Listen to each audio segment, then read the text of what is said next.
I have a confession to make. I was a speech and debate nerd in college. Now, some of you may not know what speech and debate is, so let me inform you. Speech and debate is competitive public speaking, or public presentations that are performed in front of an audience at tournaments, for trophies, for fun. And I loved it. Most people, unfortunately, do not share my enthusiasm for public speaking. Throughout the introduction of the speaker uses emotion in her tone to share her love of speech and debate. It is clear to see she is passionate about her topic by the way she varies her tone and facial expressions to match the emotionality of her speech content, making for an effective nonverbal delivery.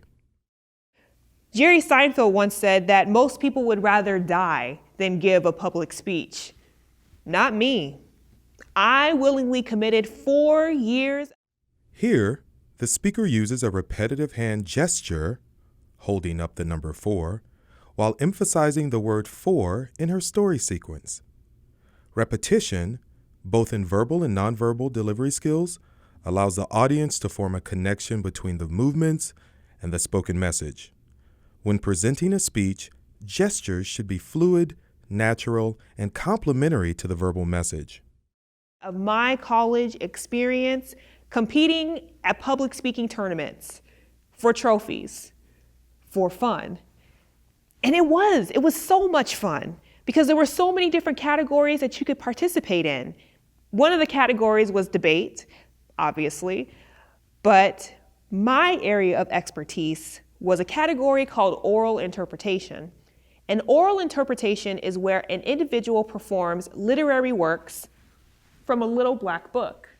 Notice the speaker's use of a prop, better known as a visual aid, to show the audience the little black book she used in debate. This is an example of using a physical object as a visual aid.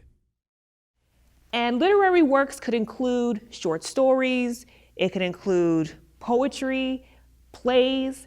So an individual could be Juliet from William Shakespeare's Romeo and Juliet. Romeo, Romeo, wherefore art thou Romeo?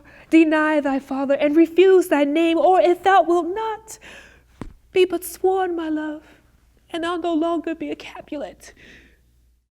Take note of the ways the speaker varies her speech rate and volume, as well as tone, speeding up during the dramatic Shakespeare performance segment, as well as slowing her rate and lowering her volume to elicit emotion from her performance.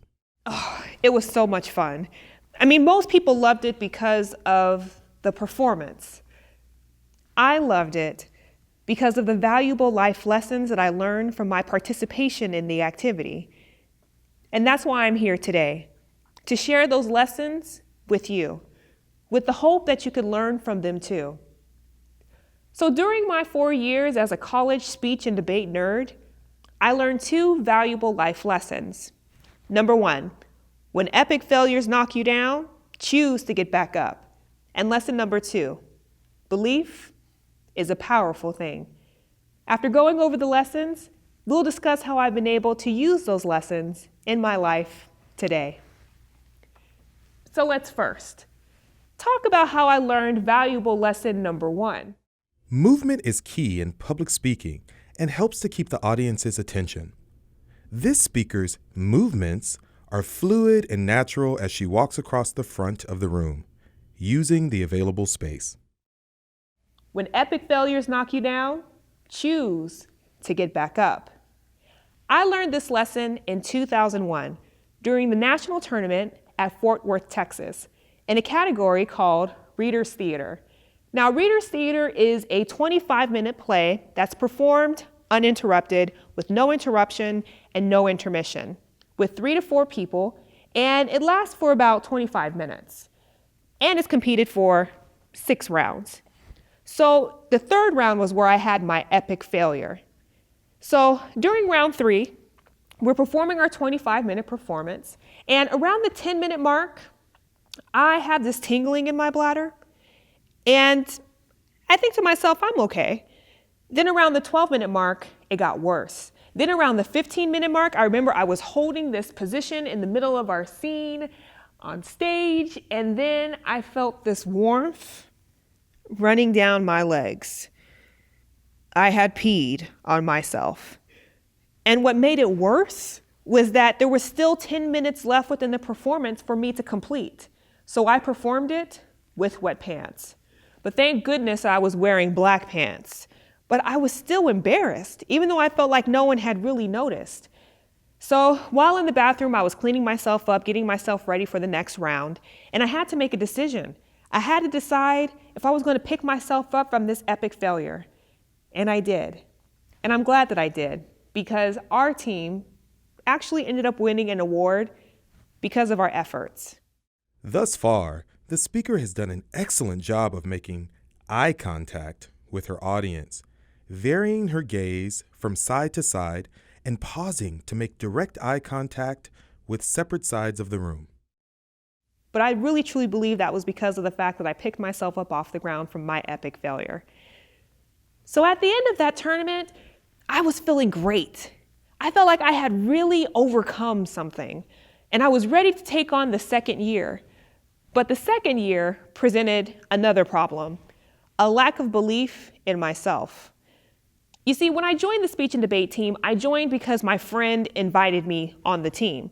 She let me know that they got to travel and they got to do a lot of fun things. But what she didn't tell me was that I was joining a team of speech and debate MVPs. These are individuals who had won awards in high school, were recruited to college, and they were good. And I didn't believe that I could perform on their level. And that attitude negatively impacted my performance. The MVPs were finishing first, second, and third place, and I was finishing fourth, fifth, and sixth. But all of that changed in 2002 at the national tournament in Portland, Oregon. On the first day of the tournament, I made the decision that I was going to believe in myself.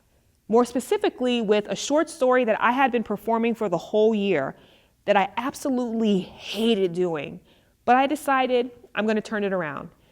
And it made a huge difference. At that national tournament, I ended up in first place for every single one of my rounds, in the prelims, the semifinals, and the finals. And I eventually became a national champion. I carried that power of belief with me throughout my college career. At the end of college, I had won over 100 awards in speech and debate.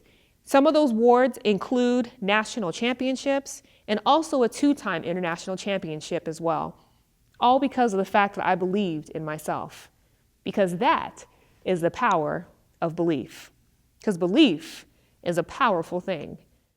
Notice how the speaker uses a brief but strategic pause for dramatic effect as she shares her life lessons. Strategic pauses help slow the speaker's pace, allow the audience additional time to consider the speaker's message, and engage the audience's curiosity. They are especially effective during anecdotal, that is, story segments, or during transitions between main points. So the lessons. When epic failures knock you down, choose to get back up. And belief is a powerful thing was something that I had learned in speech and debate. But I also had the opportunity to apply it in my life. Take, for example, lesson number 1. When epic failures knock you down, choose to get back up. With that lesson, I applied to when I was actually... Although the speaker breaks eye contact with the audience here, she does so in a moment of self-reflection. Breaking eye contact allows for a more conversational flow to the speech presentation. Making the decision to pursue a career as a full-time faculty member for a community college or for a university. With that decision, I was applying for position after position after position, but I kept getting rejected. And with each rejection, I felt like an epic failure. But with some encouragement from a colleague of mine, I dusted myself off and I got back up. And I am now currently a full-time faculty member at an institution here in Arizona. Because one of the things I had to learn is that epic failures knock you down, but that doesn't mean you're defeated. Epic failures are really lessons that help to move you forward.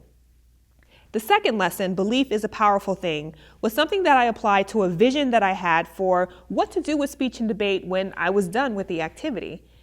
You see, I believe that speech and debate should be shared with a bigger audience. So I shared my performance of literature style with academic institutions and corporate organizations.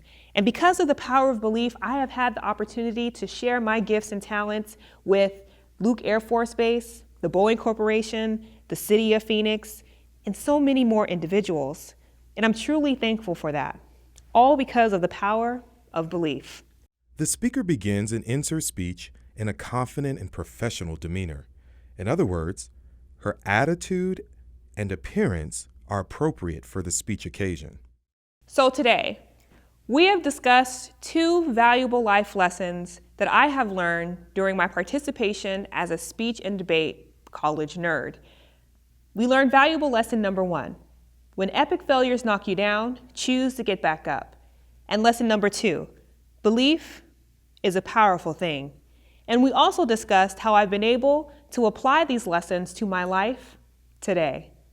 So today, I willingly confess and admit that I was a speech and debate nerd in college. And I'm truly thankful for it.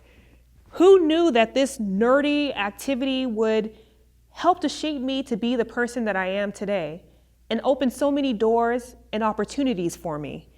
It has positively and significantly impacted my life. And my hope is that it will have an even greater impact on you. Thank you. What additional nonverbal delivery skills did you notice throughout the speech?